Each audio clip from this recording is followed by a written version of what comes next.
Bueno, buenas tardes con todos. Muchas gracias por venir, por esta oportunidad. Siempre es un gusto estar acá. Y bueno, espero que todos podamos aprovechar este tiempo y aprender.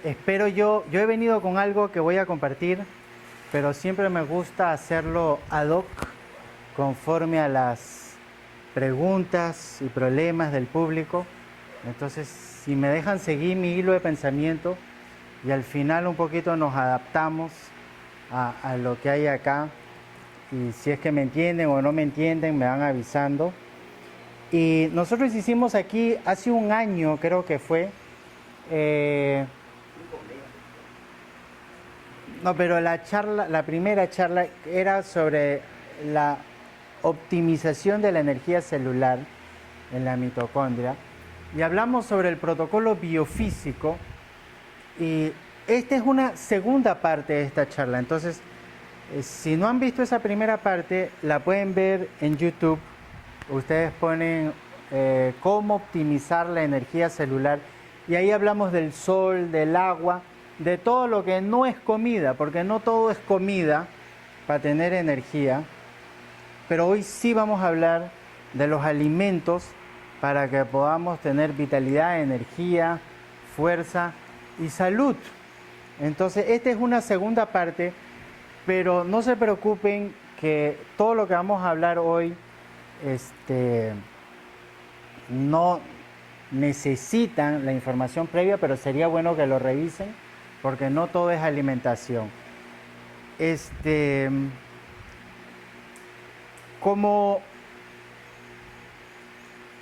he venido observando y reflexionando, nosotros tenemos un gran espectro de muchas enfermedades y tenemos muchas especialidades: oftalmólogos, cardiólogos, endocrinólogos, y el ejercicio de la medicina se simplifica bastante cuando empezamos a entender de que toda esa gama, digamos, ese espectro de enfermedades diferentes, tiene un común denominador que es una falta de energía celular.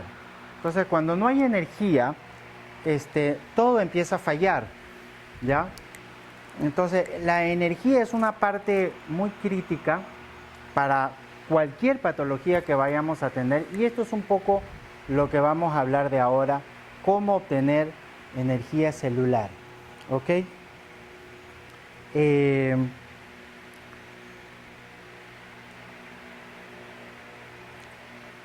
Si nosotros vemos, esta energía viene de la mitocondria, que lo hemos hablado antes. La mitocondria es la planta energética, que es donde se produce nuestra energía. Y fíjense estas diferencias. Una disfunción mitocondrial en el corazón te va a dar cardiomiopatía, que incluye hipertensión, isquemia. En el músculo, miopatía o fibromialgia. Cuando es disfunción mitocondrial en el páncreas, vamos a tener diabetes. En el hipocampo, en el cerebro, Alzheimer. En la sustancia negra, Parkinson. Y en cualquier órgano o glándula va a ser cáncer de ese órgano correspondiente. Por eso es que yo a veces digo que la salud tiene 3 secretos, que son energía, energía y energía, ¿ya? Fácil de acordarse. Cuando tenemos energía, todo funciona bien, ¿ya? Y fíjense que las células siempre se están dividiendo, se están multiplicando, y el genoma, existen 2 grandes corrientes, que son los que creen que el origen de la enfermedad está en el genoma, ¿ya? Que son los genetistas, y existe el otro campo de las personas que creen que el centro del problema es metabólico, y el centro del metabolismo en la célula es la mitocondria. Entonces tenemos los nucleares y los mitocondríacos, ¿ya? Que buscan todos fortalecer esta mitocondria. Pero fíjense que esa reparación del genoma tiene altas demandas de energía. Entonces, cada vez que nosotros hacemos una copia, una mitosis de la célula, hay imperfecciones que se dan en esa copia de la célula y el genoma tiene que supervisar de que todas las copias de los 23.000, 22.000 genes que tenemos tienen que estar perfectamente copiados bien, porque si no empezamos a tener mutaciones y si esas mutaciones se acumulan vamos a tener problemas, enfermedades epigenéticas, ¿ya? Pero para reparar estas mutaciones se necesita energía y si no hay energía el cuerpo no va a poder invertir en proteger ese genoma. Es igualito como si este gobierno, imagínense que no tiene presupuesto para arreglar las carreteras, las avenidas, las pistas, los colegios, los hospitales, las universidades, poco a poco todas las infraestructuras del país van a quedar en escombros porque no estás invirtiendo en protegerlo. Entonces la energía es necesario para proteger el genoma, ¿ya? Entonces de alguna manera esto rompe la dualidad si el origen de las enfermedades son o metabólicas o son genéticas, ¿ya? Para nosotros ver más o menos cuáles son los signos y síntomas de una disfunción mitocondrial metabólica, tenemos en los riñones síndrome nefrótico, en el corazón la taquicardia, cardiomiopatía, en lo endocrino tenemos hipotiroidismo, diabetes, ¿ya? Falla pancreática, en el sistema nervioso tenemos una serie de condiciones, debilidad muscular, calambres, insuficiencia hepática, ya a nivel sistémico tenemos fatiga básicamente y en el cerebro todas estas enfermedades neurológicas. Entonces fíjense que muchas enfermedades, parece compleja la medicina y no es que yo esté tratando de simplificarlo, sino que es un poquito más sencillo de lo que habíamos imaginado cuando buscamos el origen de todas esas enfermedades, cómo vamos a obtener energía. Entonces, esta mitocondria es una bacteria que hizo simbiosis en un momento de la evolución, hizo una endosimbiosis, eso lo explicamos la vez pasada, viene de la familia de las ricketsias. Originalmente no se creía esto, fue en los 1970, 73, por ahí Lynn Margulis, que presentó esta hipótesis de que la mitocondria en realidad es una simbiosis resultado de una bacteria que hace millones de años entró. Fíjense que nosotros somos 10% células humanas y somos 90% bacterias, y eso es sin contar las mitocondrias. Cada célula tiene entre 300 a 3.000 mitocondrias, cada célula, y son bacterias que están ahí. Nuestro ADN viene de un legado evolutivo virus. Entonces nosotros podemos decir que estamos constituidos de bacterias y de virus. Aparte, tenemos en nuestro intestino más bacterias que el número de células que tenemos en el cuerpo. Entonces tenemos que empezar a entender y amistarnos con este microbioma intestinal, bucal, y podemos decir el microbioma intracelular que tenemos también, que llamamos la mitocondria, ¿ok? Entonces, a medida que avanza el tiempo, la edad, esta mitocondria se va volviendo disfuncional. Acá tenemos una mitocondria atrofiada por alto nivel de estrés oxidativo, va a tener baja sensibilidad. Esto nos está aproximando a la enfermedad. Lo que yo quiero explicar ahora es cómo tener una mitocondria saludable, que es la que nos va a dar ATP, energía, ¿ok?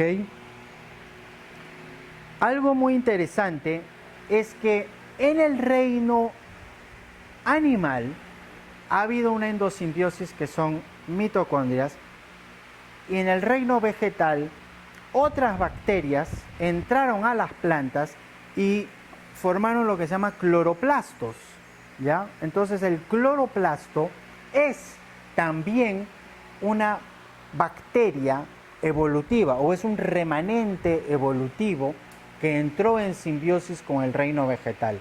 Entonces, cloroplastos ya hacen fotosíntesis en las plantas y las mitocondrias hacen la energía en los animales. Los dos son bacterias y los dos son cromóforos. Un cromóforo es una molécula que absorbe luz. Entonces, si la mitocondria no tiene luz, no va a funcionar, ¿ya? Eso todo lo hemos explicado en la conferencia anterior, pero necesitamos repasar esto.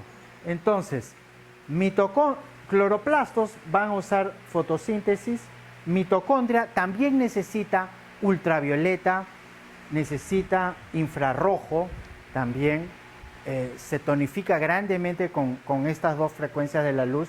La mitocondria libera agua y dióxido de carbono y el cloroplasto necesita dióxido de carbono atmosférico y agua para poder. Entonces hay una interdependencia entre ellos en la vida, entre lo que es el cloroplasto y la mitocondria, pero los dos son cromóforos, los dos necesitan luz, ¿ya? Y los dos están encargados de darnos energía. Entonces el cloroplasto tiene origen bacterial, la mitocondria también, los dos hacen simbiosis, la mitocondria absorbe oxígeno, el cloroplasto libera oxígeno, ¿ya? La mitocondria cataboliza hidratos de carbono, el cloroplasto elabora y sintetiza hidratos de carbono. Son cromóforos de luz solar, también son cromóforos de luz solar el cloroplasto, libera agua y absorbe agua. Y este es de alguna manera, podemos decir que nosotros somos un Homo vegetalis, nosotros necesitamos de las plantas ya para sobrevivir, tenemos una existencia interdependiente con ellos, así como lo somos de la luz, ¿ya? Entonces, estas mitocondrias tienen que tomar un carburante, ¿no es cierto? Tienen que tener un combustible. Y los tres combustibles que tenemos son proteína, grasa y carbohidrato. Los tres nos pueden dar ATP, ¿ya? Que es la moneda de la energía. Entonces la pregunta ahorita es, ¿cuál es el combustible óptimo para la mitocondria? Para que ella tenga energía. No sé cuál creen ustedes que es el combustible que debe predominar. Entonces lo que yo quiero explicar ahorita, así como a su carro le pueden dar gasolina 85 o le pueden dar gasolina de 98, óptimo, puro, limpio, la mitocondria también tiene sus combustibles favoritos y tiene sus combustibles sucios, ya imperfectos. Entonces, esto es un poco lo que vamos a hablar ahora, ¿ya? Entonces, empecemos con la proteína. La proteína es necesario, ¿no es cierto? ¿O alguien cree que puede vivir sin proteína? Entonces, todos estamos de acuerdo que necesitamos proteína, pero nosotros razonamos de que si tenemos bastante proteína, vamos a estar mejor alimentados, ¿sí o no? ¿Están de acuerdo ustedes con eso? Mientras más proteína tengamos, la gente cree que va a evitar la anemia, va a evitar el cansancio, la fatiga y toda esta serie de cosas. Pero la proteína, si es en exceso, trae una serie de problemas, ¿ya? Y aquí quiero mencionar algunos de ellos. Si hay un exceso de proteína, se activan estos IGF, ¿ya? Insulin Growth Factor, receptores de crecimiento de hormona, que están asociados a la diabetes, al cáncer. Se activan genes del envejecimiento, ¿ya? Y se activa mTOR, ¿ya? Esto es algo que deben empezar a entender y a conocer. mTOR es Mammalian Target of Rapamycin, es un indicador que si está sobreexpresado vamos a tener alto riesgo de enfermedades feas, ¿ya? Entonces, si el consumo de proteína es normoproteico adecuado, no vamos a expresar eso. El común de las personas de los países, de las ciudades afluentes, comen entre 3 a 5 veces más proteína de lo necesario. Es verdad que hay personas que tienen un déficit de proteína, pero créanme que la gran mayoría come mucho más proteína de lo necesario y se hace un gran problema con eso, ¿ya? Si comes demasiada proteína, sobre todo proteínas ricas en compuestos nitrogenados, vas a sobrecargar el riñón. Esta es parte de las razones por las cuales hay tanta insuficiencia renal y todos estos problemas. Y por último, el hígado, cuando consumes muy poco carbohidrato y tú estás feliz porque no estás consumiendo casi azúcares y panes y pastas, pero estás comiendo bastante proteína, el hígado hace lo que se llama la gluconeogénesis y convierte esa proteína en azúcar, ¿ya? Y no te va a permitir tener ese perfil bajo en glucosa que tú quieres. Entonces muchas veces tú necesitas que el hígado agote todas sus reservas de carbohidratos para lo que vamos a explicar más adelante. Y si tu contenido de proteína es demasiado alto, nunca vas a agotar esas reservas de glicógeno en el hígado. Entonces, siempre tienen que la pregunta del común de la gente es: ¿cómo puedo obtener más proteína? ¿Sí o no? Yo les invito a que ustedes empiecen a pensar: ¿cómo puedo reducir mi contenido de proteína en mi dieta? ¿Ya? Y en general todos tenemos que empezar a bajar la proteína y empezar a cuidar eso. ¿Y cuál es el referente? ¿Ya?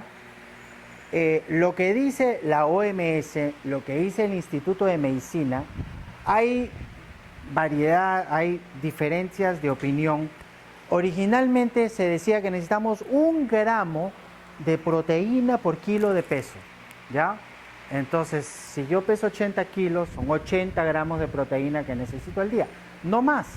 Pero esto se ha ido perfeccionando y hemos empezado a entender que en realidad necesitamos menos que eso, por una serie de razones, ¿ya? Entonces, ahora se está diciendo que necesitamos 1 gramo de proteína por kilo de peso libre de grasa, ¿ya? Entonces, si yo soy 20% grasa, mi peso lean mass, que se llama, de repente es 60 kilos. Entonces necesito 60, 65, 67 gramos de proteína diario. Acá tienen una tabla, ustedes pueden calcular qué porcentaje de grasa tienen ustedes en el cuerpo, y eso es más o menos entre 0.68 a 0.79 gramos de proteína por kilo de peso. Si pesas 60 gramos, ¿ya? Entonces ahí está, entre 40 y 47 gramos de proteína. Si pesas 85, entre 50 y 67 gramos de proteína. No necesitamos tanta proteína, ¿ya? Entonces, si quieres tener una dieta óptima, tienes que empezar a regular ese exceso de proteína que trae muchos efectos negativos, ¿ya? No es necesario consumir. Yo estoy abocando no una dieta baja en proteína, sino una dieta normoproteica, ¿ya? Y esto es lo que está establecido que son los requerimientos proteicos que necesitamos, ¿ya? Entonces, pasamos a lo que es carbohidratos, y creo que muchos de ustedes ya habrán escuchado de que un exceso de proteína, de carbohidratos, tiene a largo plazo un efecto corrosivo sobre el cuerpo. Ya es un combustible de mala calidad, o no de mala calidad, pero digamos, tiene toda una serie de efectos secundarios que tenemos que tener cuidado, ¿ya? Va a liberar energía rápido, tampoco, pero produce mucho mayor concentración de radicales libres, ¿ya? Comparado con lo que es la grasa, ¿ya? Entonces, nosotros debemos, creo que como nadie ignora, debemos de buscar una dieta baja en carbohidrato. Cuando la dieta es baja en carbohidrato, evitamos la inflamación crónica, evitamos el efecto prooxidante, porque el cuerpo tiene dos vías metabólicas para tener energía, que es la fosforilación oxidativa, ¿ya?, de carbohidratos, y la beta oxidación, que es de grasas, ¿ya? Y cuando combustionas carbohidrato, vas a producir más ROS, especies reactivas de oxígeno, Reactive Oxygen Species. Todo motor produce sustancias de desecho, ¿no es cierto? Va a tener un tubo de escape, y la mitocondria no es la excepción. Sus sustancias de desecho son especies reactivas de oxígeno, que son radicales libres.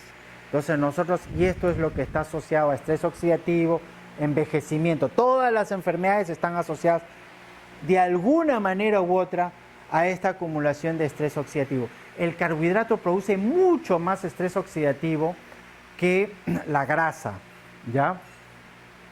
Entonces, cada vez que tu dieta, piensen ustedes que la gran mayoría de nosotros, su dieta depende básicamente del combustible es carbohidratos. Desayunamos avena, granola, pan, ¿no es cierto?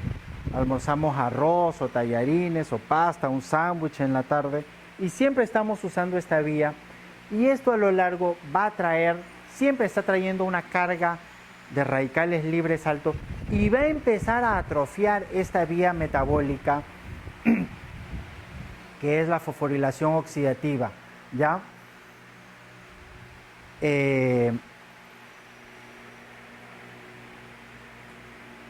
Fíjense estos resultados. Un estudio buscó evaluar la generación de especies reactivas de oxígeno tras el consumo de glucosa. Después de ingerir 75 gramos de glucosa en 14 individuos, se observó que ROS incrementó entre 244 y 233% después de 2 horas. Radicales libres, ¿ya? Otro estudio observó que el grupo de personas con baja ingesta de carbohidratos, los marcadores inflamatorios que se miden en la proteína C reactiva, logró reducirse hasta un 50%. Entonces, esto es un poco cosas que tenemos que tener en cuenta, ¿ya? Una dieta baja en carbohidrato te va a ayudar a desinflamar, te va a ayudar a producir menos especies reactivas de oxígeno. Ahora, nosotros queremos un combustible que nos dé alto rendimiento de energía, ¿no es cierto? Nosotros no queremos estar cansados siempre. Y fíjense, la glucosa, el azúcar que tiene 6 carbonos, nos produce 36 ATP, ¿ya? 66% de eficiencia y 34% en liberación de calor, nos va a dar 686 kilocalorías. Una grasa como el ácido palmítico de 16 carbonos nos da 129 ATP, ¿ya? Entonces las grasas nos dan mucho más energía en realidad. Por eso una dieta alta en grasa es una dieta que está asociado a tener mayores niveles de energía. Fíjense, el ácido esteárico nos va a dar 146 ATP, pero para hacer una comparación equitativa, la glucosa tiene 6 carbonos, el ácido esteárico tiene 18, 6 por 3, 18, entonces si fuera glucosa nos estaría dando 108 ATP, pero acá nos está dando 146, ¿ya? Y más o menos un tercio del efecto prooxidante que producen los carbohidratos, ¿ok? El ácido araquidónico 163 ATP. Entonces tenemos un mejor rendimiento de energía con lo que es la grasa. Entonces, en lo que se refiere, yo propongo, muchos proponen, la ciencia está empezando a entender, de lo que tenemos que buscar es una dieta normoproteica, no un exceso de proteína, muy bajo en carbohidrato, ¿ya? y más bien empezar a buscar a la grasa como combustible, ¿ya? Entonces, si van a usar grasa, puede ser, tienen dos opciones, uno para los valientes y otro para los no tan valientes. Para los valientes, los pueden experimentar algo como la dieta ketogénica, ¿ya? Entonces, la dieta ketogénica está basada en 80% grasa, 15% proteína y 5% carbohidrato, ¿ya? Entonces, para muchos esto puede parecer, bueno, esto es un exceso, esto no es normal, esto que estás planteando comer tanta grasa, esto no es natural, y esto de repente lo puedes hacer como la dieta Atkins, es una dieta ketogénica, lo puedes hacer un tiempo, pero no todo el tiempo, porque esto no es normal estar comiendo tanta grasa. Pero en realidad, ustedes pónganse a pensar un poco qué es lo normal desde el punto de vista evolutivo, ¿ya? Si nosotros vemos que tenemos agricultura, empezó en el creciente fértil en Mesopotamia hace más o menos 8.500 años, ¿ya? Aquí en el Perú hace unos 6.000 años, en la China, en la India, en Mesoamérica. Nosotros tenemos muy poco tiempo con la agricultura y tenemos varios millones de años donde fuimos cazadores recolectores y no había ni azúcar, ni había pan, ni había tallarín, ni había papa. Había fruta, pero sí, pero en el verano nada más, todo el resto del año no había fruta. Y nosotros evolucionamos con esa dieta. Nosotros vivíamos en ketosis los 10 meses del año. Y cuando venía el verano, consumíamos fruta, consumíamos carbohidratos. Y yo creo que eso es un balance más o menos adecuado. Porque no debes depender solo de una vía metabólica, debes de ser flexible, entrar en ketosis, salir en ketosis, consumir carbohidratos, ya también. Pero la mejor época del año para consumir carbohidratos es ahora, en el verano. Mientras más ultravioleta tienes, mejor te va a ir para consumir carbohidratos. Y mientras más ejercicio haces o consumes carbohidratos después de hacer ejercicio, es un buen momento. Pero si no haces ejercicio y consumes todo el año tus 2-3 tajadas de pan con mermelada en la mañana, ahí estás creando un problema. Y no estás entrando en ketosis nunca, ¿ya? Tienes que entrar, es como un músculo. Si no ejercitas toda la vía enzimática y metabólica de la ketosis, pues toda esa vía metabólica se atrofia, ¿ya? Y no vas a poder optimizar y adaptar tu cuerpo para consumir grasa, que tiene unas gran ventajas. Pero si solo dependes de la grasa, también vas a atrofiar la otra vía metabólica. Entonces tienes que entrar y salir de los dos, ¿ya? Hay muchas maneras de hacerlo. Si quieres, puedes hacer ketosis 9 meses del año y el verano consumes carbohidrato. O si quieres 5 días a la semana, estás en ketosis y sábado y domingo te permites comer carbohidrato. No hay una regla única y creo que cada quien tiene que buscar, todos somos diferentes, tenemos que buscar algo que se nos adapte, pero tenemos que experimentar con eso, no podemos ser flojos. Así como hay que hacer ejercicio, también hay que hacer ejercicio fisiológico y estar variando, cambiando las dietas, ¿ya? Porque no hay una dieta universal, tenemos que ejercitar todas nuestras vías metabólicas para que todo esto esté operativo, ¿ok? Entonces, la dieta ketogénica es en realidad la dieta en la que están todos los animales. Ustedes nunca han visto los animales que coman brownies o tallarines o helados, tortas de chocolate, alfajores, nada de eso. Ningún animal hace eso. Los únicos somos nosotros. También pueden ver de que en la naturaleza, ustedes dirán, no, sí, pero los monos comen fruta. Ah, sí, comen fruta, pero comen fruta cuando están en estación. Nosotros las comemos todo el año. Es diferente, ¿ya? Entonces pongan en perspectiva un poco cómo ha evolucionado el hombre y cómo estamos comiendo. Y si ustedes se ponen a ver, en realidad nuestro cuerpo biológicamente no está preparado para consumir la cantidad de carbohidratos que come. Y todo el mundo razona, no, pero yo no como dulces, yo no como gaseosa, yo no como chocolate. Pero comes arroz todos los días, comes quinoa, comes papa, comes choclo, y todo eso contribuye, todo eso es lo mismo, ¿ya? En realidad yo tengo un equipo un detector de, bueno, tiene como 4 parámetros y en casi todos me aparece que tienen ese problema de las vías metabólicas. Todos consumimos un exceso de glucosa, pero te vas al laboratorio y te sacas la glucosa, tu glucosa está en 90, no tengo problema de glucosa, todo está bien. Pero si te hicieras un desafío y consumieras glucosa cada 15 minutos, empezarías a ver de que en realidad no, ya la vía metabólica se está empezando a atrofiar. Y es cosa de tiempo hasta que te aparezca una diabetes, un Alzheimer, un Parkinson, un cáncer, porque todos tienen el mismo origen. En realidad están sobreutilizando esa vía metabólica del carbohidrato. Acá tenemos una de las ventajas de la dieta ketogénica. Va a reducir la inflamación, ¿ya?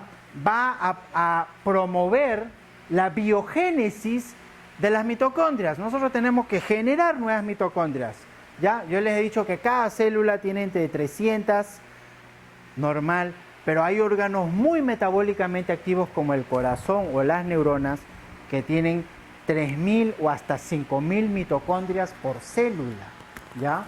Entonces la dieta ketogénica te ayuda a producir mitocondrias, mayor eficiencia en producir energía.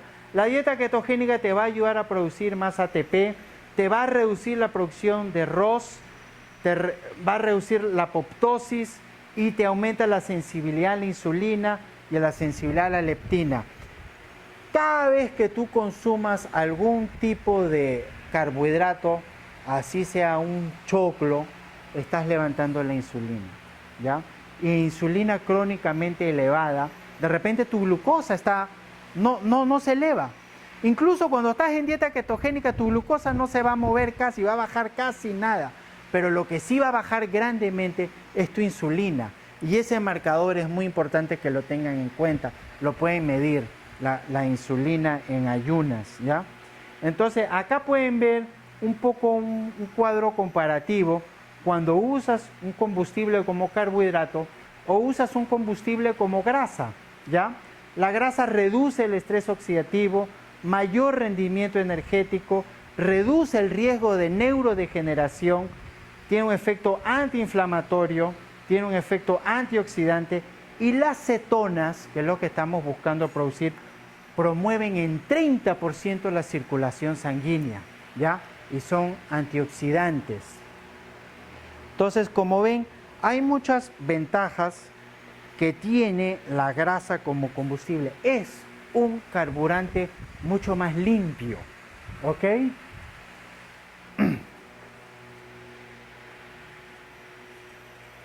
Ahora, muchas personas que hacen dieta ketogénica dicen, bueno, está bien, me convencieron, voy a dejar todos los carbohidratos, toda la papa, todo el choclo, el arroz, todo me lo saco completamente, las frutas, ¿ya?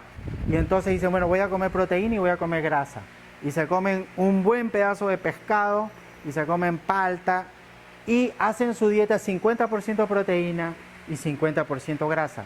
Y eso no va a funcionar, ¿ya? Porque yo le he dicho, es 15% proteína, 80% grasa. Porque si consumes mucha proteína, entonces no vas a entrar en ketosis. Mucha gente cree que está en ketosis, pero no lo está. Dice, no, sí, yo tengo años que no como nada de carbohidratos, pero no está en ketosis. Yo les voy a explicar ahora cómo ustedes pueden hacer para saber si están en ketosis o no. Tienen que hacerse un análisis de sangre y tienen que hacer una proporción entre la glucosa y las cetonas en sangre, ¿ya? Pero lo que quiero remarcar es que si consumen mucha proteína, el hígado no agota su glicógeno y si no está agotado el glicógeno, el que produce ketonas es el hígado. Y el hígado no va a producir ketonas hasta que no le quites totalmente el azúcar. Y si le estás dando proteína y proteína, con esa proteína va a hacer gluconeogénesis y va a generar azúcares y no va a empezar a producir ketonas al nivel que vas a necesitar para una dieta ketogénica, ¿ok?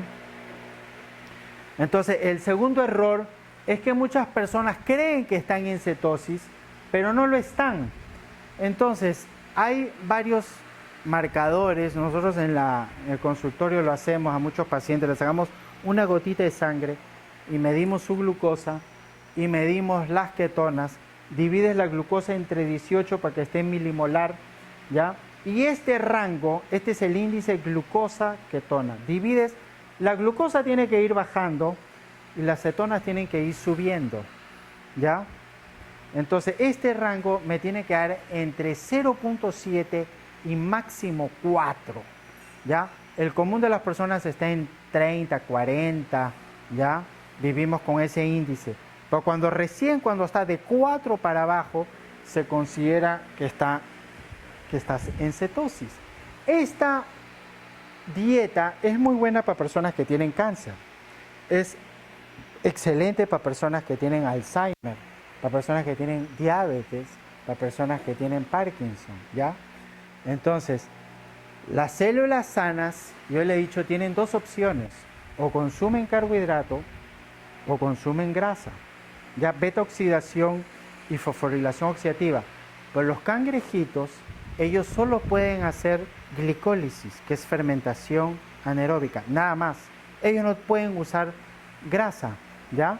Entonces, por esto es que hay ahora un interés como la dieta, el tratamiento metabólico para el cáncer. Y créanme que da resultados muy, muy buenos. Yo no digo que solo esta dieta es 100% la cura, pero en algunos casos lo ha sido. Pero si combinas esto con otro tipo de tratamiento como oxígeno hiperbárico, o hay personas que se hacen también radioterapia o quimioterapia, es compatible, o lo haces con tratamientos de pulsación electromagnética, terapia RAIF y qué sé yo, puedes complementar el trabajo. Pero si en cualquier tratamiento que tú hagas, tú le estás dando un continuo suministro de glucosa al tumor, entonces lo estás alimentando, le estás dando. Si tú le quitas la glucosa, estás desafiando, haciendo muy problemático su metabolismo al tumor, ¿ya? El tumor es lo que se llama un obligate glucose metabolizer. Es un metabolizador obligado de glucosa. Solo puede consumir glucosa o glutamina, que es un aminoácido, ¿ya? Entonces, si van a experimentar con esta dieta, no hagan esos errores de pensar que están en ketosis cuando no lo están, o de consumir mucha proteína, ¿ya?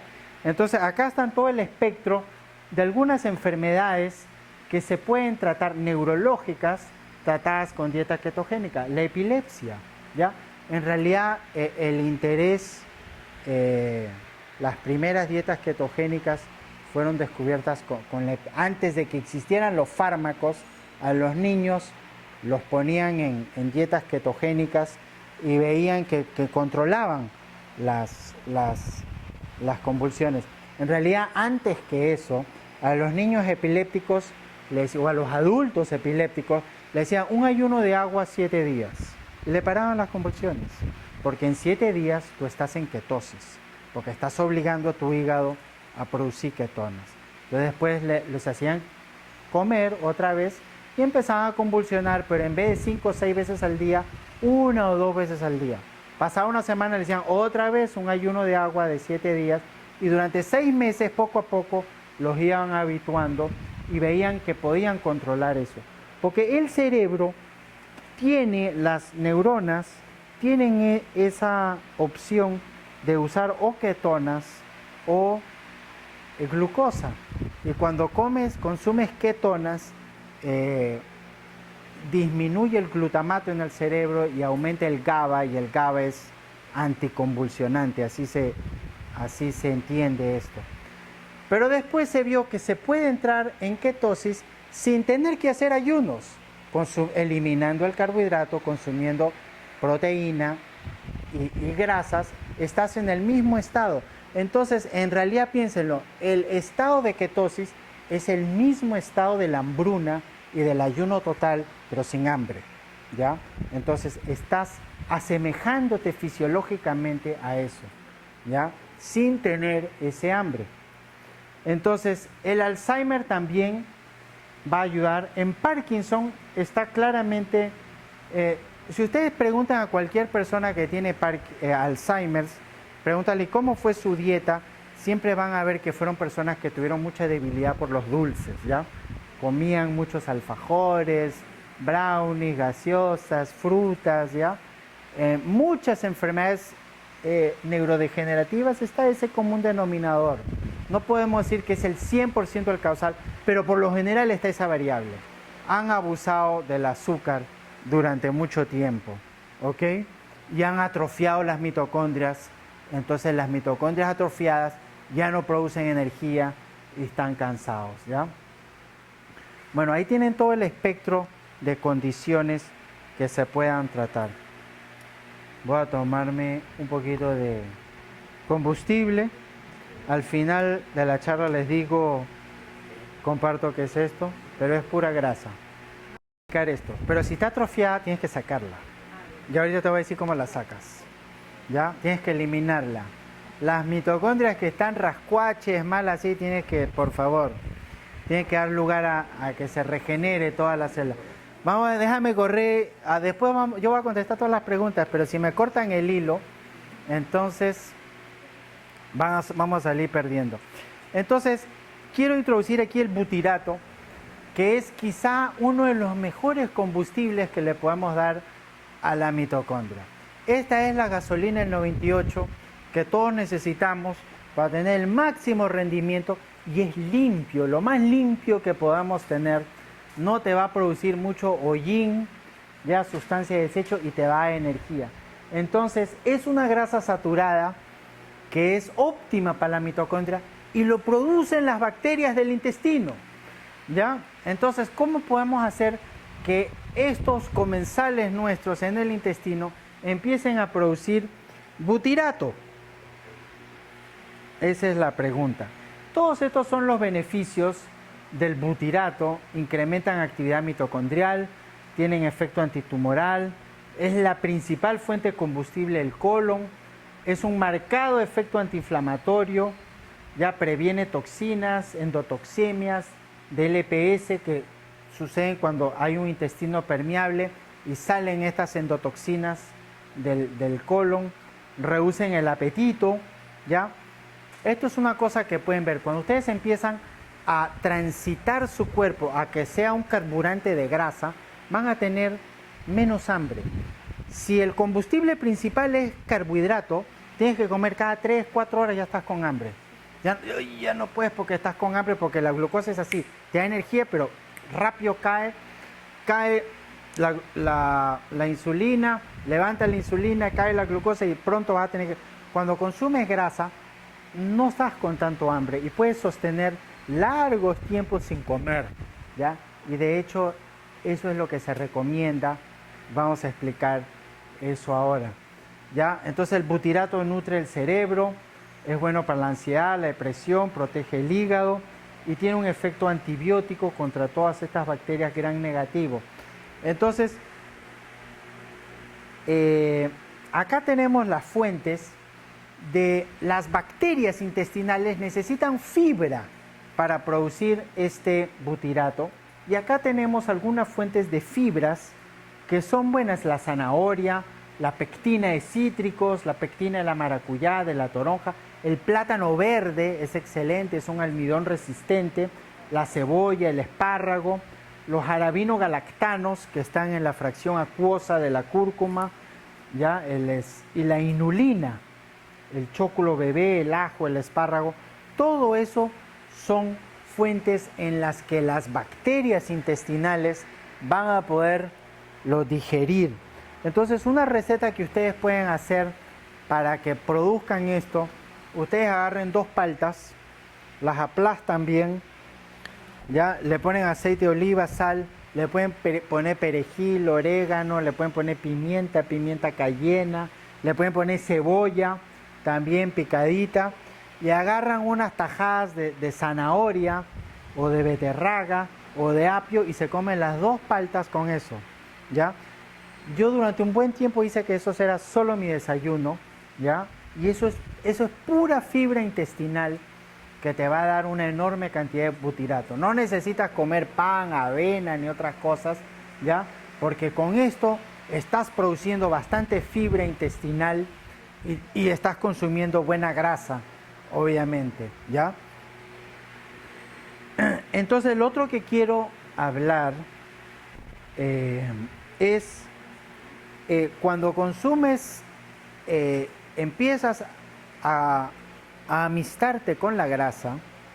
Hoy en la mañana estuve en consulta y vi un paciente que le veo que tiene todos sus marcadores diabéticos, tiene una diabetes inminente. Le digo, tienes que consumir grasa. Y sus cejas se levantaron así, tienes que llenarte de grasa, le digo. Y él me dice, pero, ¿grasa? Toda su vida he evitado la grasa, ¿no? Y mucha gente tiene ese concepto, ¿no? No comas mucha palta porque es mucha grasa. Hay todo ese prejuicio así, ¿no? Bueno, cuando empiezas a consumir grasa, es bueno ayudarlo y te va a ser posible con una restricción calórica, ¿ya? Entonces, lo que buscamos es comer dentro de una ventana de 10 a 8 a 6 horas. Entonces el día tiene 24 horas, 14 horas no comes y 10 horas comes. Decide esas 10 horas que quieres comer desde las 10 de la mañana hasta las 6 de la tarde. Listo, ya un desayuno tarde y antes que cae el sol, trata de, después que cae el sol ya no comer nada. Y si comes dentro de esa ventana de 10 horas, todo el colon se va a regenerar, ¿ya? Y esa es la respuesta a tu pregunta. ¿Cómo hago para eliminar mitocondrias defectuosas? Tienes dos opciones. O haces un ayuno de 7, 8 días y todas las mitocondrias que están un poco deformes se van a ir y vas a regenerar para que el cuerpo produzca nuevas mitocondrias. Pero si no estás dispuesta a ayunar 5, 7, 8 días, entonces ayuna todos los días con este esquema de ayuno intermitente. Yo creo que una clave muy potente para la salud es hacer dieta ketogénica, alternada obviamente, lo vas cambiando y lo combinas con un ayuno intermitente. Entonces, después que has consumido durante un mes, 2 meses, dentro de una ventana de 10 horas, ¿ya? Después lo puedes hacer 8 horas, ¿ya? Entonces, 8 horas duermes, 8 horas trabajas y dentro de 8 horas comes. Y después, y si has estado consumiendo solo grasas, va a llegar un día en que te dices, bueno, ya mañana no como nada. Si ustedes el día de mañana dicen no comer, la van a pasar difícil, ¿no es cierto? Les va a costar, van a estar cansados, van a estar con hambre, van a estar sufriendo. Pero si han hecho esta dieta intermitente, son simplemente 6 horas más que no come y como estás adaptado con la grasa, no sientes nada. Créanme, yo lo vengo haciendo hace un tiempo y dejo de comer un día y no tengo ningún problema, no me da hambre. Pero cuando yo era consumidor de carbohidratos, sí me hubiera costado como a cualquier mortal, ¿no? Entonces es una opción que pueden hacer si les interesa hacer un ayuno intermitente de un día, pero al menos experimenten comer dentro de 10 horas, ¿ya? O empiecen con 12 horas si quieren, después lo reducen a 10, después a 8, ¿ya? Si ustedes, hay mucha gente que come una gran comida antes de dormir, ¿ya? Entonces a las 9 de la noche llegan a su casa cansados, ¡ay, me muero de hambre, estoy fras! Se comen tremendo plato y están cansados y se van a dormir, ya. Toda esa comida que te comiste justo antes de dormir, todo eso es especie reactiva de oxígeno, radicales libres, ya, en alta concentración, porque tus mitocondrias tienen que descansar, ¿ya? Es como que tu carro, si lo has estado rodando todo el día, llega la noche y no lo vas a dejar prendido en tu estacionamiento toda la noche, ¿no es cierto? Lo apagas el motor para que descanse. Igualito tu cuerpo, tienes que apagar el motor para que descanse. En la noche las mitocondrias tienen todo un proceso que no voy a entrar ahorita, pero tiene que ver con la melatonina y todo, en donde se recomponen y ellos no pueden tener combustible en la noche. Entonces, si comes justo antes de dormir, estás acelerando tu envejecimiento, ¿ya? Entonces, prueben, esto es cómo consume una persona normal, ¿ya? Un desayuno, una merienda, almuerzo, cena, otra meriendita, o lo puedes consumir así, o puedes tener un ayuno intermitente, o puedes tener pocas comidas, pero dentro de 12 horas. Hay muchas opciones y creo que cada uno debe buscar lo que les conviene, pero lo ideal es ir reduciendo el tiempo. Pues si quieres puedes empezar temprano, pues si empiezas temprano tienes que terminar temprano, ¿verdad? O tienes, depende del horario de cada uno, ¿ya? Entonces, ¿cuáles son los efectos del ayuno y de la restricción calórica? ¿Ya? Porque ya cuando no consumes carbohidrato, estás creando todo un entorno fisiológico muy diferente en el cuerpo. Si lo acompañas con la restricción calórica o el ayuno intermitente, y les digo que no van a pasar hambre, también estás haciendo una sinergia muy interesante que va a empezar a optimizar a todas tus mitocondrias, ¿ya? Entonces, además de eliminar las mitocondrias defectuosas, tenemos que producir nuevas mitocondrias. Una manera de producir mitocondrias es con ejercicio. Bastante ejercicio hace biogénesis, ¿ya? Entonces acá tenemos el ejercicio y el otro es la exposición al frío, ¿ya? El frío es una... Nosotros en el cuerpo tenemos dos tipos de grasa, que es la grasa blanca, ya que es la gordura, y tenemos la grasa parda, que es la que está alrededor de los órganos, el brown fat, y esa grasa parda es marrón. ¿Por qué? Porque tiene alta densidad de mitocondrias, y esa grasa es la encargada de mantener nuestra temperatura en 37 grados centígrados, ¿ya? Es la que nos da calor. Entonces, en la medida que tú expongas el cuerpo al frío, vas a empezar a aumentar la concentración de tu grasa parda y va a ser termogénica y vas a obligar al cuerpo que produzca más mitocondrias. Entonces, tienes que someter al cuerpo a un poquito de frío, tienes que someter al cuerpo a un poquito de hambre, tienes que someter al cuerpo a un poquito de ejercicio. Nosotros vivimos con aire acondicionado, siempre queremos tener toda la temperatura, ¿ya? Entonces, el calor extremo, como el que se hace en este cuarto, cuando practican aquí y sudan, eso tiene toda una activación de una serie de genes, lo cual es muy saludable para la salud, ¿ya? La hipertermia. Pero igualmente saludable es la hipotermia, ¿ya? Entonces, yo durante un año estuve viniendo acá y exponiéndome al calor extremo y me iba bastante bien, sudaba mientras hacía ejercicio, pero ahora hace un año que no vengo, pero no porque no crea en esto, sino que como vivo al lado del mar, durante todo el invierno me estuve metiendo en el mar helado, ¿ya?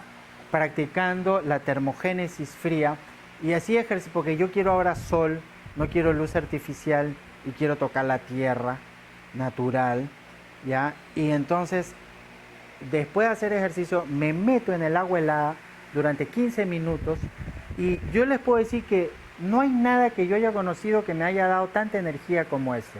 Realmente para mí fue toda una revelación y yo llegaba el momento en que todos los días añoraba ese frío. No era como que, uy, no, otra vez, sino que mi cuerpo me lo pedía meterme en esa agua fría porque durante todo el día sentía una gran cantidad de energía. Porque estás activando a las mitocondrias, ¿ya? Además de que se va a incrementar casi un 200% en ese momento tu norepinefrina, tu dopamina, por eso es muy antidepresivo, es muy antiinflamatorio. Si ustedes tienen alguna lesión, algo así, métanse en una tina de agua helada y eso les quita la inflamación, el dolor. Entonces es bueno acostumbrar al cuerpo a un poquito de hipertermia, un poquito de frío también, ¿ya? Eso es una terapia muy saludable. El otro manera de biogénesis, de proliferación de mitocondrias es con el gen SIRT1, ¿ya? Y este gen se activa con el ayuno, con una dieta hipercalórica o con suplementos como la curcumina, el resveratrol y la baicalina, ¿ya?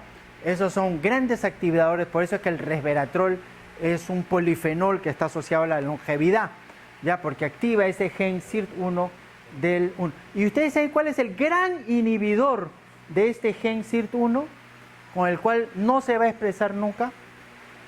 La insulina, ¿ya? ¿Y de dónde viene la insulina? Carbohidrato. Dieta alta en carbohidrato, vas a tener siempre elevada tu insulina y no vas a lograr a expresar ese gen de la longevidad, ¿ya? Y el otro es las especies reactivas de oxígeno. Entonces, cuando haces ejercicio, el ejercicio es prooxidante, ¿no es cierto? Estás generando un estrés oxidativo, ¿ya? Y yo a veces pregunto, ¿qué es mejor, el antioxidante o el prooxidante? ¿Ya? Los dos son necesarios, ¿ya? Cuando haces ejercicio, estás creando un estrés prooxidante durante 2 horas. Por eso, antes de hacer ejercicio, no debes de tomar ningún antioxidante, vitamina C, carotenos, nada. Debes ir y producir un efecto prooxidante, ¿ya?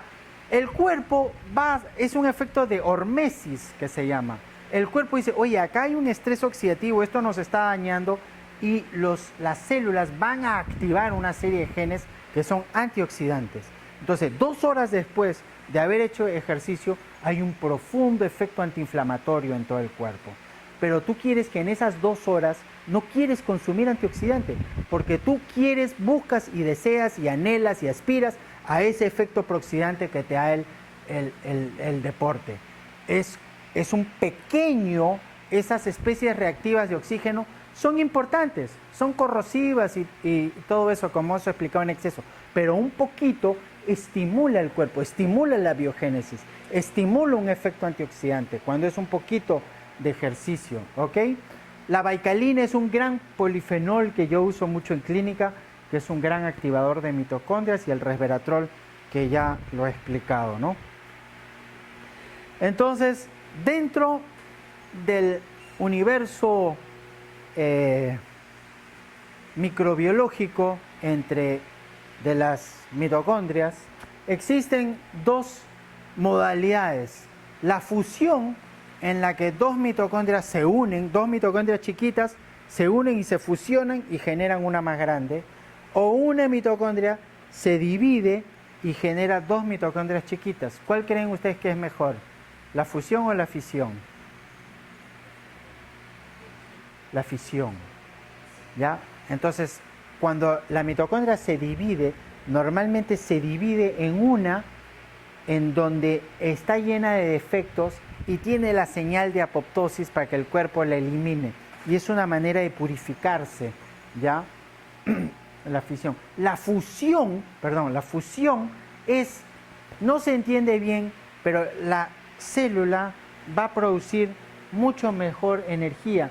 ¿Por qué? Porque va a producir una red celular que está conectada, que sabe, conoce el metabolismo, sabe lo que está pasando dentro de todo el órgano, todo el tejido celular. Es una planta de producción de energía y tiene que tener alta actividad respiratoria, y eso lo va a lograr con la fusión, ¿ok? Y eso es uno de los beneficios de la restricción calórica y del ayuno intermitente. Esto ya lo hemos explicado, lo que es la mitofagia, que es la eliminación de mitocondrias defectuosas, que lo vas a hacer con un ayuno prolongado de 5 a 7 días o un ayuno intermitente, como hemos explicado. Puede ser 10, 14, 8, algunas personas lo hacen hasta 6 horas, ¿ya? El ejercicio de alta intensidad, ¿ya? Y de corta duración, así como los que hacen CrossFit también, es una manera de tener la mitofagia, de activarla, ¿ya? Entonces, si tienes insuficiente mitofagia, vamos a tener una sobrepoblación de mitocondrias defectuosas. Si tenemos excesiva mitofagia, también vamos a tener deficiente producción de energía, ¿ya?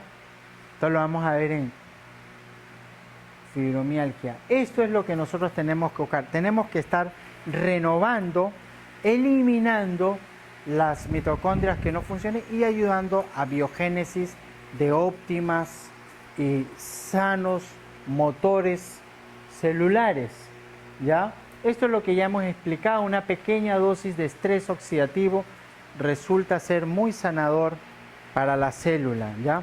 Lo pueden ver en este diagrama. Estas especies reactivas de oxígeno, ¿ya? Si es excesivo, bajos niveles me van a traer muy buena capacidad antioxidante, adaptación de músculos, pero si es en exceso, viene con la vida sedentaria y con un alto consumo de carbohidratos también.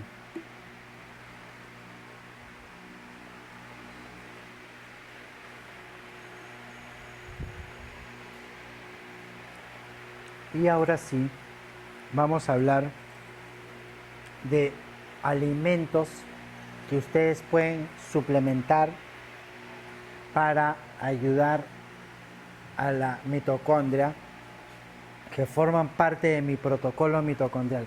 Vamos a explicar cada uno de estos para que ustedes los puedan conocer. De repente ustedes han oído hablar de la coenzima Q10. No tengo una pizarrita acá, no hay, Hernán, ¿no? Una pizarra. A ver si traemos una pizarra. Entonces, el primero es la coenzima Q10 o llamado ubiquinol. Se llama ubiquinol por su ubicuidad, porque está en todos los mamíferos, en todas las plantas, ¿ya? Todos los animales tienen mitocondrias y van a usar esta coenzima Q10. Entonces, dentro de la mitocondria tenemos lo que se llama el complejo respiratorio, que tiene 5 complejos respiratorios, 5 proteínas, complejo 1, 2, 3, 4 y ATP sintasa. Y ahí se va a dar la cadena de transporte de electrones, ¿ya? ¿Se acuerdan que yo en la primera conferencia lancé una pregunta y le decía, nosotros para qué comemos? Que muy poca gente sabe para qué comemos. Nosotros comemos para producir una cadena de transporte de electrones, ¿ya? Dentro de la mitocondria. Entonces, esa cadena de transporte, los electrones pasan de uno en uno y generan voltaje, electricidad, ¿ya? Esa es la energía que nosotros necesitamos y eso se da en la mitocondria. Pero para pasar de un complejo a otro, necesitamos que los mueva la coenzima Q10. Y la coenzima Q10 es un gran antioxidante que va a ayudar a esto. No tenemos el ecran. No te sirve. La apoyo ahí, pero no sé si te sirve. No, ya no importa, déjalo nomás. Sí. O bueno, sí, ponlo acá, apóyalo acá, pues acá contra esto. A ver si lo necesitamos, porque a veces... Ahí está. Yo creo que algo va a ayudar. Sí.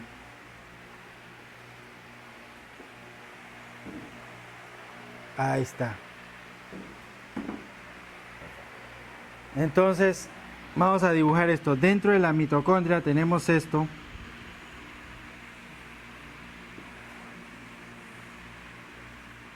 Voy a poner uno acá.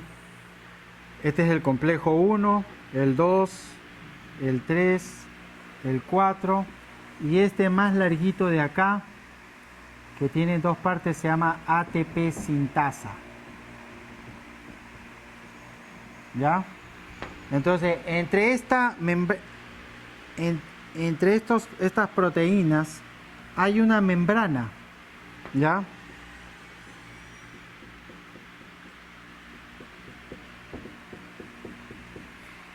Entonces, por acá viene el alimento, la coenzima, acetilcoenzima A, y él va a producir electrones que van a ir corriendo por acá. Esto se llama la cadena de transporte de electrones y va a bombear estos protones positivos acá. Y esto se llama la gradiente de protones. Y estos protones entran por un huequito que tiene acá y van a entrar a toda velocidad. Y este es el rotor que va a dar 9.000 revoluciones por minuto. 9.000. Un carro da 6.000 revoluciones por minuto y este rotor viene estos protones a toda velocidad y zzz, y acá vamos a tener ADP y vamos a producir ATP, ¿ya? Y esta es la energía. Entonces, tenemos una energía eléctrica y ustedes han visto los enchufes tienen dos, ¿no es cierto? El positivo y negativo. En la célula es igual, acá tenemos carga eléctrica negativa y acá tenemos carga eléctrica positiva. Entonces, lo que hace el cuerpo es separa las energías, las corrientes. Acá vamos a tener la gradiente de protones y fíjense que en la naturaleza nosotros tenemos mucho tipo de energía, energía solar, energía nuclear, energía mecánica, eléctrica, pero toda forma de vida y sin excepción, si eres un ser vivo, tu energía se obtiene por una gradiente de protones. ¿Ok? Y esta es la gradiente de protones. Estos son los protones acá positivos. Por acá vienen los electrones. Y aquí en este espacio está la coenzima Q10. Porque él te va a llevar los electrones de acá para acá y de acá para acá y de acá para acá. ¿Ya? Y estos electrones vienen acá. Y el último electrón viene acá y se combina con oxígeno. Y esa es la razón para que respires. Nosotros respiramos, ¿para qué respiramos? Para que al final de la cadena de transporte de electrones haya un receptor de ese electrón. Esa es la única razón por la cual nosotros respiramos. Porque el oxígeno es un gran receptor de estos electrones y va a formar agua. ¿Ok? Entonces, esta gradiente de protones es lo que va a entrar a toda velocidad. Acá tenemos una energía eléctrica, ¿no es cierto? Polaridad positiva, polaridad negativa. Va a entrar por aquí a toda velocidad y va a girar este rotor así como las turbinas hidroeléctricas que entra el agua y hace girar. Entonces acá tenemos energía mecánica. Entonces de energía eléctrica vamos a pasar a energía mecánica y de energía mecánica vamos a producir ATP, que es energía química. Y esto es lo que hace la mitocondria: energía eléctrica, energía mecánica, energía química. ¿Ok? Entonces la coenzima Q10 es para esto. Ahora yo les voy a dar un secreto, porque la coenzima Q10 es cara. ¿Ya? Acá en Perú cuesta como 3 veces más de lo que cuesta en Estados Unidos. Y se consigue como coenzima Q10. Si ustedes tienen la opción, compren ubiquinol, porque es mucho más biodisponible que la coenzima Q10, ¿ya? Porque acá tenemos ubiquinona y ubiquinol. El cuerpo está cambiando de ubiquinona a ubiquinol, de la forma reducida, oxidada, ¿ya? Ahora, si ustedes se toman un extracto de clorofila, por acá está el dibujo, se toma un extracto de alfalfa o de pasto de trigo o algo así, van a tener la clorofila en su sangre y cuando toman el sol van a tener una serie de metabolitos derivados de esa clorofila, pero le tiene que dar el fotón, o sea, tiene que sacarse la camisa e ir al sol, ¿ya? Y entonces eso va a acelerar la transferencia de ubiquinol a ubiquinona, ¿ya? Y eso impulsa la cadena de transporte de electrones. Y eso es una manera en que hemos demostrado, acá está, ¿ya? Este es el tratado y el no tratado, y acá tenemos el ATP, y es simplemente clorofila con sol, ¿ya?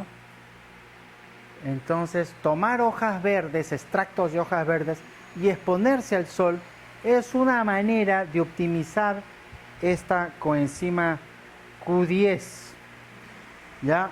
Ahora, lo otro que necesita la célula es este acetil L-carnitina, ¿ya? Entonces, para que entre dentro de este complejo, cada mitocondria tiene 2, 3.000, 4.000 complejos respiratorios como esto, ¿ya? Y cada uno está produciendo su ATP. Y cada célula tiene entre 300 a 3.000 mitocondrias por célula. Y cada mitocondria tiene varios miles de complejos respiratorios como esto. Entonces, acá hay una membrana extracelular, acá está el citoplasma, y necesitamos a alguien que transporte las grasas dentro del complejo respiratorio. Y uno de ellos muy importante es la acetil L-carnitina. Entonces, la acetil L-carnitina es como un transportador de las grasas hacia la mitocondria para que puedan entrar y puedan ser combustionadas. ¿Ya? Acá pueden leer los efectos clínicos de la acetil L-carnitina que son bastante importantes para la energía.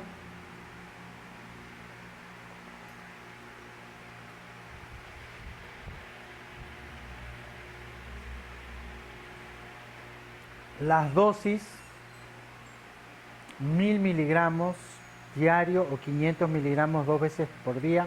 También para la memoria, porque donde más mitocondrias hay es en el cerebro y donde más mitocondrias hay es en el corazón. Fíjense, el 30% del peso seco del corazón es pura mitocondria. ¿Ya? El corazón es muy metabólico porque tiene que bombear mucho. Y el otro, muy importante para la mitocondria, es el ácido alfa-lipoico, que debe ir normalmente junto con la L-carnitina y es un gran antioxidante. ¿Ok? El ácido alfa-lipoico también es un gran quelante, es un quelante de mercurio, es un antioxidante muy, muy poderoso.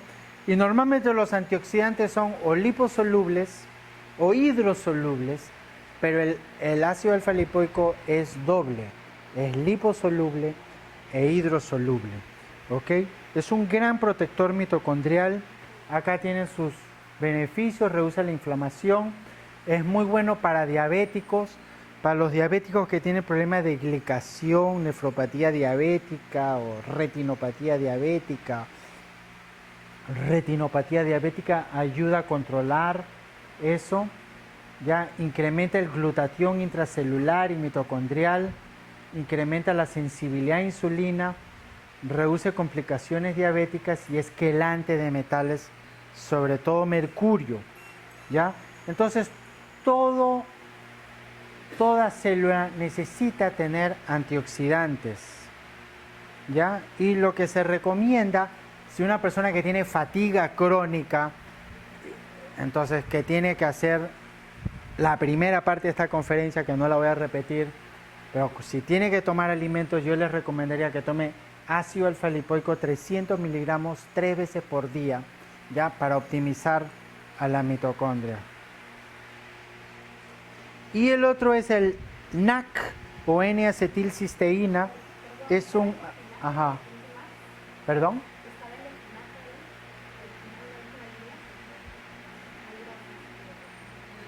De Baure cerveza. El otro es la N-acetilcisteína, que es un aminoácido natural que resulta ser el aminoácido limitante para producir glutatión, y el glutatión es un gran antioxidante muy necesario para el cuerpo. N-acetilcisteína también es muy antiviral, ¿ya? Y aquí tienen todos los usos. El N-acetilcisteína se usa mucho para fibrosis pulmonar, fibrosis quística, personas que tienen muchas mucosidades en los pulmones, antioxidante, inmunoprotector, antiviral, quelante de arsénico, renoprotector, antiinflamatorio, ¿ya? Entonces, algunas personas, si necesitan aumentar el efecto antioxidante, creo que la N-acetilcisteína puede ayudar. Y acá está la dosis para el NAC, ¿ya? En enfermedad autoinmune tiene que ser una dosis más alta, ¿ya? Pero si no, creo que 2 pastillas de 500 miligramos 2 veces por día, o sea 1000 miligramos diario, creo que puede ser suficiente. Y el otro es el magnesio. Fíjense que el magnesio trabaja aquí, en la ATP sintasa. El magnesio es lo que ayuda a que esta gradiente de protones pueda introducirse. Si esto se acumula y no baja por el ATP sintasa, ahí tenemos complicaciones. Por eso que el magnesio tiene que ver con energía. Una fuente muy biodisponible de magnesio es el citrato de magnesio. ¿Ya? El ciclo de Krebs usa citrato y esto es una fuente de magnesio bastante agradable, no tiene ningún mal sabor y creo el magnesio es súper importante para el colon, para las personas que tienen fatiga crónica, para las personas que tienen migrañas, para las personas que tienen insomnio. Y todas estas son, la migraña es una enfermedad de problema mitocondrial, ¿ya? Entonces el magnesio normalmente es importante para eso. El citrato de magnesio es moderadamente laxante, lo pueden tomar antes de dormir o lo pueden incrementar la dosis hasta que hayan tenido una buena textura de las heces, si las heces están muy secas y duras. Y el otro es el aceite pescado, ¿ya? Entonces, esta membrana acá necesita fosfolípidos y necesita grasa porque tiene que aislar la conductividad entre los electrones y los protones. Así como los cables aquí tienen un aislante para que no haya un cortocircuito, en las mitocondrias tampoco puede haber cortocircuito. Y lo que aísla, bueno, es una de las funciones de las grasas, pero el tocohexanoico tiene que ver mucho con la captación de la energía solar, ¿ya? Fíjense que donde hace más frío, los esquimales, ellos no tienen mucha ultravioleta, pero consumen mucho aceite pescado. Entonces el poco de la energía solar la asimilan más porque tienen más de este tocohexanoico. Si vives en el trópico, los pescados no tienen tanto aceite pescado, pues nosotros acá tenemos más abundancia de ultravioleta, ¿no? Entonces aceite pescado y fosfolípidos como la lecitina de soya, lecitina de ajonjolí, lecitina de girasol, ya son muy importantes para la membrana externa de la mitocondria, para la membrana celular y para las membranas internas de los complejos respiratorios que le estoy explicando acá, ¿ya? Entonces estos son los lípidos que están en la membrana, ¿ya? Este es quizá el más común, la fosfatilcolina, que es la que está en la lecitina de soya. Les recomiendo lecitina de soya no transgénica, porque si es transgénica, eso tiene residuos de glifosato, y el glifosato es uno de los más potentes disruptores mitocondriales que se conocen, ¿ya? Disruptores mitocondriales. Acá está el complejo respiratorio mejor dibujado que yo, ¿ya? El complejo 1, el complejo 2, 3, 4 y la ATP sintasa. Y acá tenemos de ADP a ATP. Acá tenemos una membrana externa de la mitocondria que necesita fosfolípidos. Y acá tenemos la membrana interna que también necesita fosfolípidos. Entonces acá tienen los protones, ustedes ven H+, H+, H+, H+. Y por acá está pasando la cadena de transporte de electrones, ¿ya? Entonces, vamos a terminar dándoles una pequeña analogía mitocondrial, ¿ya? De este motor que nos ayuda a producir energía, ¿ya? Entonces, las cámaras de combustión necesitamos fosfolípidos ahí, ¿ya? Para que no se mezclen los iones. Tiene que haber separación de cargas y tiene que haber potencial de membrana. Cuando no hay buen potencial de membrana, la célula no regula los iones, va a tener exceso de sodio, deficiencia de potasio, de magnesio, de fósforo, de calcio, de todo eso. Entonces esa potencial de membrana celular es muy importante. El combustible, ya hemos hablado bastante de eso, proteína, grasa y carbohidrato, ¿ya? Las mangueras inyectores del combustible las pueden comparar con la L-carnitina que va a llevar el combustible hacia la mitocondria. El aceite del motor es la coenzima Q10 que está haciendo el transporte de la cadena de electrones. Y el carburador, lo que regula el combustible, el motor es T3, ya, que viene de la tiroides. Por eso, si hay hipotiroidismo, hay metabolismo bajo. Si hay hipertiroidismo, hay metabolismo alto. Entonces, lo que regula el grado del metabolismo mitocondrial es la hormona tiroidea, específicamente la T3, ¿ya? Las bujías que encienden todo es el magnesio, la ATP sintasa, ¿ya? La caja de cambio son el ritmo circadiano. Y esto creo que es algo muy importante que no hemos explicado. Nosotros, todas las hormonas dependen del eje cortisol-melatonina, ¿ya?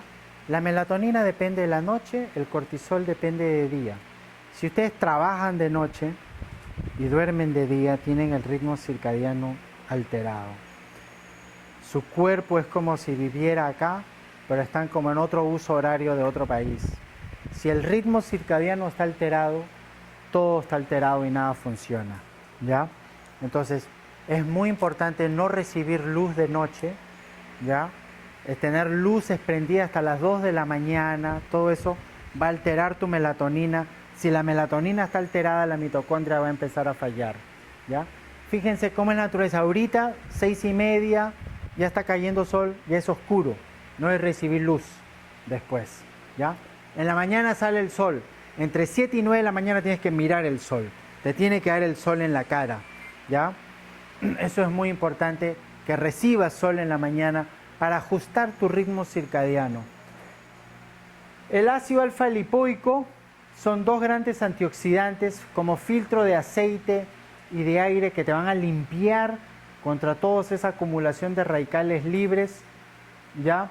Y la reparación y repuesto son los polifenoles, como curcumina, sulforafano, resveratrol, ácido elágico de granada, ¿ya? Y la batería y el computador eléctrico son los fotones. Eso no lo hemos explicado ahora, pero acá en este tercer complejo mitocondrial hay una proteína acá arriba que se llama citocromo C oxidasa, ¿ya? Y esta citocromo C oxidasa es un cromóforo del infrarrojo. Cuando tú le das luz infrarroja, estimulas todo esto. Por eso es que yo le vengo diciendo a Angie que ponga acá en este cuarto luces rojas infrarrojo, para que cuando haga calor tengas infrarrojo, luz infrarroja y estimules la mitocondria, ¿ya? Entonces, el ultravioleta va a ser algo sobre el agua, eso ya lo hemos explicado en la otra conferencia. Y necesitamos agua alcalina, ¿ya? Eso lo hemos explicado en la primera conferencia. Esto es crítico. Si no hay luz, si no hay agua, nada funciona, ¿ya? Estamos hablando solo sobre la alimentación. No podríamos terminar esta charla sin mencionar disruptores mitocondriales, ¿ya? Acá tienen antiarrítmicos, tamoxifeno, antibióticos, estatinas, ¿ya? El paracetamol, quimioterapias, metforminas también, antirretrovirales y pesticidas como el glifosato. Cada vez que compras algo que no es orgánico, eso tiene restos de glifosato y es un potente inhibidor de la mitocondria. Muy potente disruptor mitocondrial que hay que tener cuidado es el glifosato. ¿Ok? Me faltan 2 minutos para acabar. Entonces acá quiero decirle unos alimentos que les recomiendo que son muy mitochondrial friendly. Las almendras tienen vitamina E, glutatión, magnesio. La palta, yo creo que todos debemos consumir 2-3 paltas diarias. Sí. Muy buen alimento, muy buena grasa.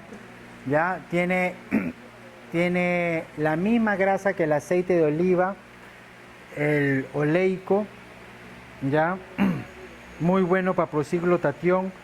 Todo lo que son arándanos, acá tenemos en Perú el chekche, el sauco, el maíz morado, ya la antocianina, la mora, también todas esas antocianinas son muy buenas, no solo son los arándanos, el brócoli, por el sulforafano que tiene.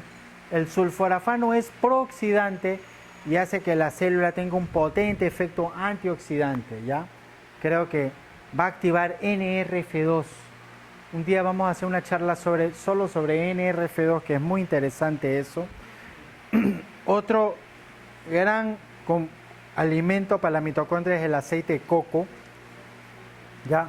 El aceite de coco tiene C12, que es el ácido láurico, C8, que es el caprílico, y C10, que es el cáprico. El C8 es el más potente promotor de ketogénesis, ¿ya? Entonces tiene 3 tipos de grasas saturadas, pero de cadena corta, ¿ya? Entonces el aceite de coco es grasa saturada, pero muy bueno para ayudar a promover la ketogénesis. Si van a hacer eso, el té verde, gran antioxidante, gran alimento. El aceite de oliva, yo creo que debemos consumir bastante aceite de oliva. Yo consumo unas 4 cucharadas de aceite Sacha Inchi diario y de repente otras 4 cucharadas de aceite de oliva. A todos mis alimentos les pongo. Trato de ponerle a la palta. Trato de buscar incrementar el consumo de grasa en mi dieta, ¿ya? Y el otro gran antioxidante es la granada, ¿ya? Acá ponen el salmón, pero no les recomiendo el salmón acá, a menos que lo consigan silvestre o que se tengan unas vacaciones en Alaska, algo así. Sino acá tenemos la anchoveta o el jurel, el bonito, ya la caballa, pero pescados grasosos, pescados de carne roja, mientras más grasoso mejor. Pulpo, calamar, camarón, todos los alimentos de mar son muy buenos. También las algas, ya, pero no el salmón de granja. Acá todo el salmón que hay es salmón chileno, y ese salmón chileno tiene una alta concentración de antibióticos, ya. No es recomendable por múltiples razones que no vamos a entrar ahora. Las algas, ya, las algas de las cochas también, el cochayuyo, la espinaca, ya. Y acá tenemos toda la conferencia de hoy en una sola página. Solo tienen que tomarle foto a esto. Acá tienen nuestros datos, nuestra página, y con eso yo termino. Y muchísimas gracias.